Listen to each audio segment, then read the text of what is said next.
জয় জয় বাবা লোকনাথ। এমন কোনো মানুষ নেই যে বাবা লোকনাথকে ডেকে তার কাছ থেকে তার সাড়া পায়নি। যখনই তুমি যে কোনো অবস্থাতে যেখানে বসেই বাবাকে ডাকবে, যে কোনো বিপদ আপদ রোগ ব্যাধি সব কিছুতেই কিন্তু বাবা সবার পাশে আছেন। বাবা কিন্তু প্রত্যেকটা ভক্তকে সব সময়ের জন্য ভালোবাসেন, কখনো তাদের থেকে দূরে থাকেন না। যখনই তুমি বাবার নাম স্মরণ করবে তখনই তুমি বাবাকে পাবে।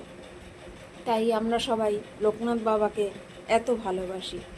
আজকে বাবার 135তম তিরোধান দিবস। আজকে অনেক ভক্তরাই বাড়িতে অনুষ্ঠান করেন, কেউ মন্দিরে গিয়ে পুজো দেন, যার যেরকম ক্ষমতা সে সেটাই করেন। তো সব শেষে বলি, সবাই প্রত্যেকটা সময় বাবা লোকনাথের নাম স্মরণ করবে। জয় জয় বাবা লোকনাথ।